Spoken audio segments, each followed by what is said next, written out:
Bem-vindos ao Café Filosófico. Hoje a gente vai conversar com Edmilson Cardoso, que é bacharel em música e professor de música e é também instrumentista da Orquestra Sinfônica, não é isso? Isso. E a gente vai conversar sobre música e política, né? Então, bem-vindo, né? Obrigado por sua participação aqui. Como é que você acha que se pode começar a pensar sobre música e política? Bom, eu acho que a gente pode, primeiro, vendo um pouco da natureza de cada coisa, para ver como é que elas podem vir a se relacionar, né? Existe muito esse pensamento de que a música e a política elas estão interligadas de uma forma, digamos assim, até visceral. Eu não vejo muito dessa maneira. Eu acho que elas se relacionam, mas cada uma tem a sua própria natureza. A música, por exemplo, a gente vai ver que seria a arte de trabalhar artisticamente o som. Então, utilizar todos aqueles elementos que o compositor pode juntar e brincar com aquilo ali para criar um efeito sonoro que pode agradar a uns e a outros não. E a essa arte de combinar esses sons de maneiras que já foram de diversas formas experimentadas e diversos tipos de escolas musicais já ocorreram, a gente chama de música. Já a política, que a gente veria pela a base de ser a arte de você governar ou a ciência de você criar essas estratégias para que toda uma população, digamos assim, possa vir a ser beneficiado por um conjunto de regras ou um conjunto de leis, né?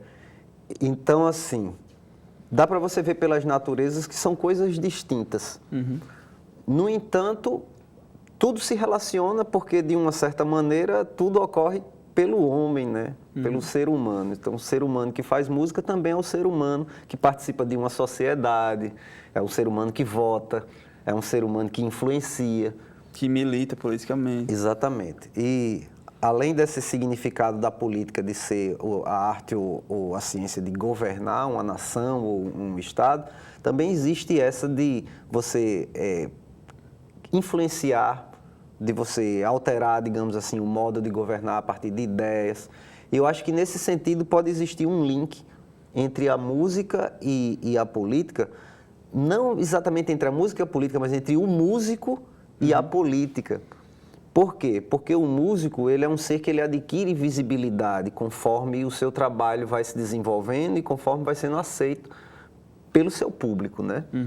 Então, um músico, quando ele chega a um determinado ponto que adquire seus fãs, o que ele fala passa a ter importância para os seus seguidores e para os seus fãs. Nem que seja para a pessoa pensar sobre aquilo que o músico está falando, para concordar ou para discordar, ou até para aqueles que têm um pouco menos de autonomia para isso, de pegar carona do pensamento, né? Então, nesse sentido, eu acho que o músico ele tem realmente um grande poder nas mãos e ele pode se fazer uso desse poder para essa área da questão da política. Apesar de que eu acho que não existe nada nas notas, nem nos ritmos e nem nos timbres. Intrinsecamente, né? Nas coisas que são da natureza musical, que tenham realmente um vínculo com essa parte. Agora, culturalmente pode se construir, como a gente tem, por exemplo, jingles que já viraram clássicos, né, do período eleitoral. Sim. A música, ela tem essa questão também da letra, né? Então, o que o artista diz, o que o artista fala, reverbera nas pessoas que vão ter ideias afins e existe entre o público e entre o artista esse comungar, digamos assim, de informações que eles compartilham uns com os outros. E quanto mais o artista vai ali reforçando aquilo ali, mais o público também vai gostando do artista e dando esse apoio a ele, e ele vai virando uma espécie de militante de uma causa ou de uma ideia, né? Tanto a gente vê que a cultura vai mudando, a forma que o artista se veste, a forma com que o artista dança, como é que eu posso dizer, a orientação sexual do artista, a forma que... Então, tudo isso vai influenciar. Então, pensando no ser humano como ele tendo esse potencial de poder disseminar ideias. Influenciar outras pessoas. Influenciar outras pessoas. Então, o artista, ele realmente, e o músico, ele precisa pensar na responsabilidade que cabe a ele como ser humano estando neste papel. Porque essa é uma responsabilidade que cabe a todos os seres humanos, porque todos nós fazemos parte da sociedade. Nem as comunidades indígenas, por exemplo, estão soltas, apesar de terem sua própria cultura, dessa sociedade maior e não deixa, de alguma maneira, ter que estar, de alguma forma ou outra, se submetendo às regras e às leis da nossa legislação atual.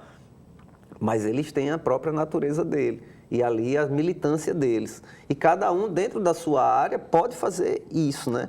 Agora, no caso, nem todas as profissões têm, por exemplo, aquela pessoa que, por exemplo, vai lá na sua casa e pega o seu lixo e depois volta para o caminhão e vai, ela, dentro da profissão dela, tem pouco espaço para utilizar daquelas atitudes que ela tem no dia a dia para poder formar um tipo de opinião, exatamente. Já o artista, não, às vezes ele está no palco, então tem muitas pessoas ali, às vezes ele está na televisão, às vezes ele está no rádio, então a responsabilidade aumenta a responsabilidade como ser humano, de acordo com a profissão. O que não dá à profissão uma obrigação, que se o artista quiser ser completamente nulo no que diz respeito à militância política na sua profissão, e ele simplesmente fizer a sua música e buscar, digamos assim, se apagar nesse outro lado, ele também pode fazer, e não existe nenhuma regra musical dentro da teoria musical que vá dizer que ele está errado. Né? Então, é mais ou menos por aí que eu vejo esse vínculo. Né? A gente vê o poder desse que o artista tem. A gente viu que na época da ditadura, quantos artistas não foram, né, deportados daqui? Quantos não receberam represálias? Porque sabia-se do poder que as ideias têm para influenciar as pessoas. E muitas delas não eram nem tão explícitas assim, né?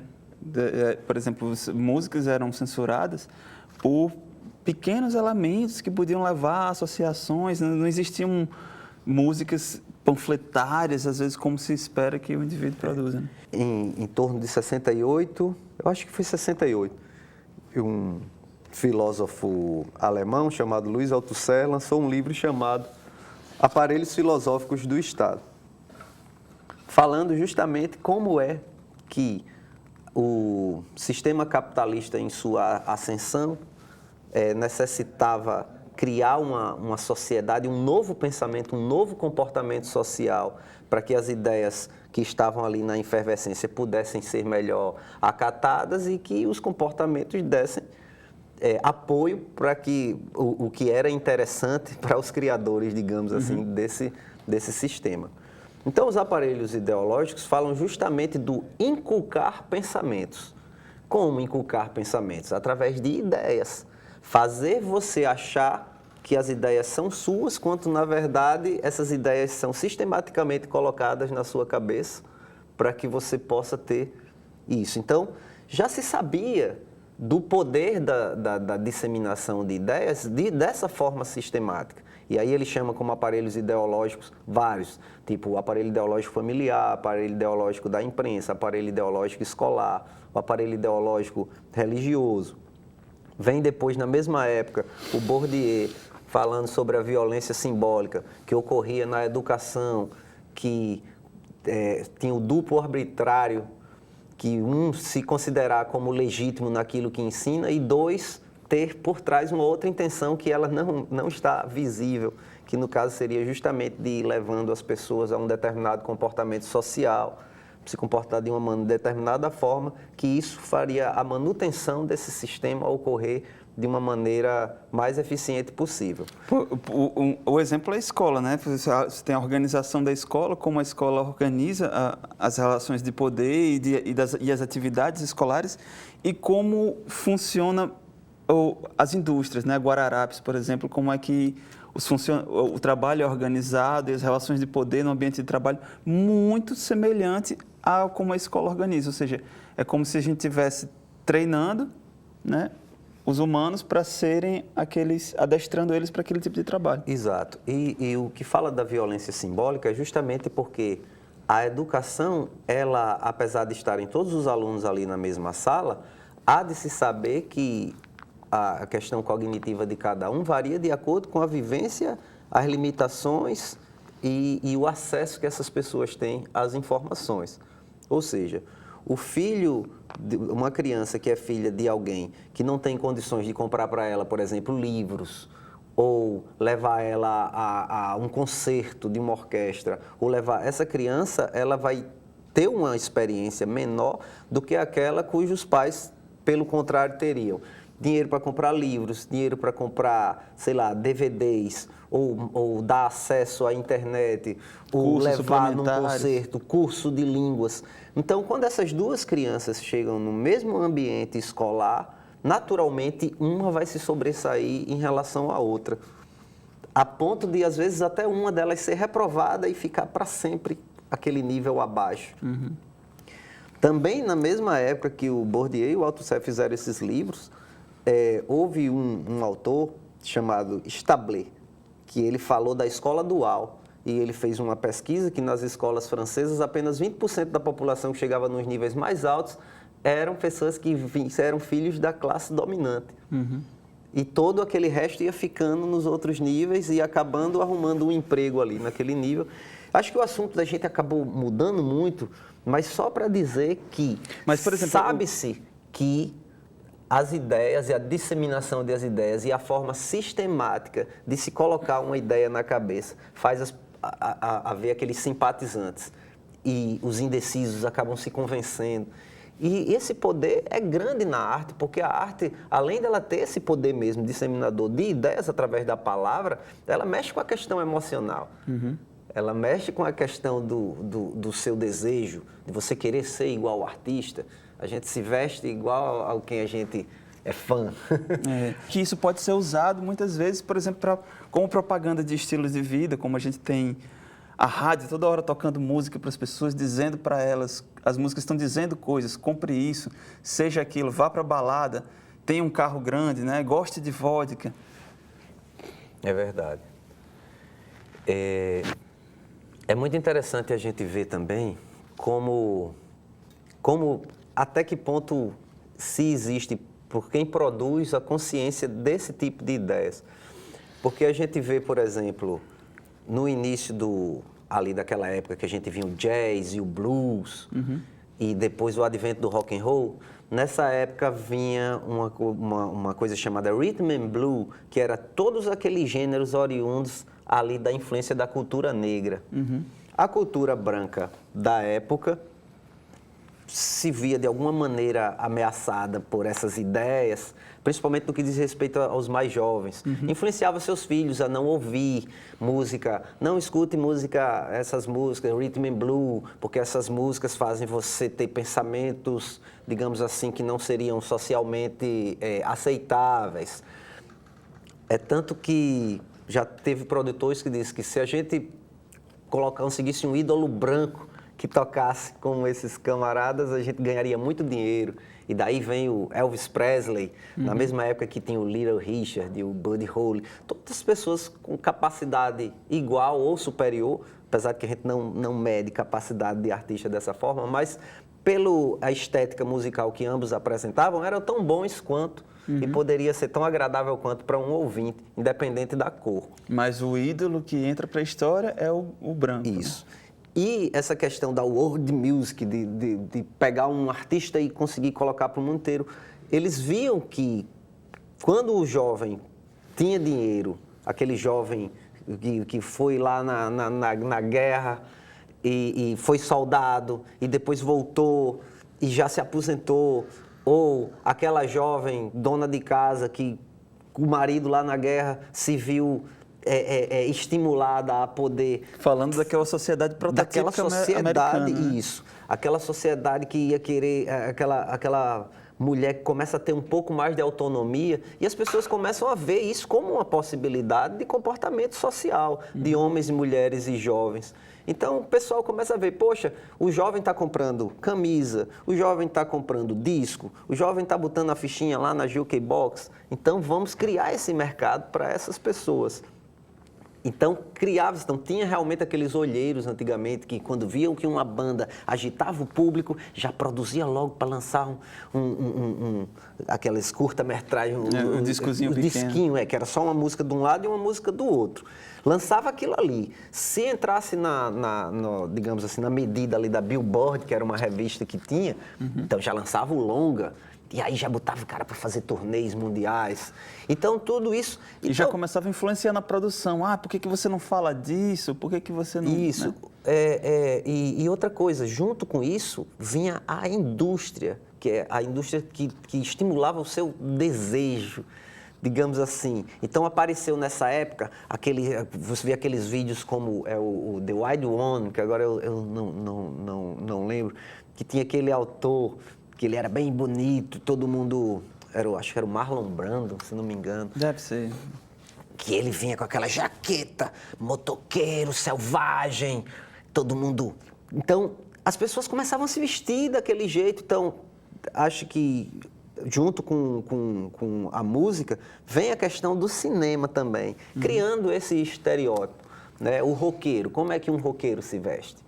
Aí depois o rapper, como é que o rapper se veste? E você chega na Riachuelo, você pergunta, roupa para roqueiro, tem lá uma seção. Isso, assim, você vai vendo que os fãs vão, de uma certa forma, copiando os seus ídolos, né? Então, nesse sentido, a gente vê que existe uma indústria consciente desse desejo, dessa suscetibilidade, digamos assim, do público, talvez a querer ser parecido com os seus ídolos, e eles criam esses produtos, digamos assim, para essas pessoas. E isso cria um pensamento. Talvez o rock and roll não tivesse uma grande visibilidade que teve se não tivesse gerado tanto dinheiro para esses produtores. Porque antes de música de qualidade sempre teve o blues, que foi a base de tudo para o rock and roll, o jazz, já vinham antes, mas não tinha a forma, digamos assim, de disseminar isso para todas as pessoas. Então, por exemplo, na época do jazz mesmo, quando já estava na efervescência da coisa, foi que veio ter o primeiro disco, a rádio, então essas coisas que pegavam as pessoas, né, em massa. Porque sempre existe uma intenção por trás. Sim. Quem está produzindo, produz para um determinado público. Né? Nem sempre agora tem mais essa coisa do artista se autoproduzir, porque as coisas mudaram. Hoje em dia quase ninguém compra mais CD, é tudo MP3, é tudo Spotify, a gente pega ali na internet. Mas antes tinha aquela pessoa que colocava aquele produto numa caixinha e dizia, você precisa disso, isso aqui é a sua vida, olha como isso é legal. Aí botava um filme, e aquelas pessoas iam vendo aquilo ali e iam se influenciando. Então, nesse sentido, tirando essa parte, o músico, às vezes ele nem tem tanta consciência do poder de influência que ele tem, dependendo de quem o esteja produzindo. Você vai tocar onde? Você vai tocar na cidade tal, não sei o que, tem todas aquelas pessoas. E às vezes ele não tem realmente a real consciência do poder de influência dele na vida dessas pessoas, né? Que esse poder começa justamente fora do controle dele. É o produtor que vai colocando a foto dele, é o produtor que coloca ele fazendo uma palhinha no filme, é o produtor que vai dando visibilidade e as pessoas vão vendo e, que legal, que legal. Poxa, você pode ver mesmo, quando eu falo esse livro, eu acho que é o Selvagem, eu não me lembro, filme de Marlon Brando, ele era... Motoqueiro Selvagem, preto e branco? Era um filme desses antigos. Que era do Coppola? Agora eu não me lembro.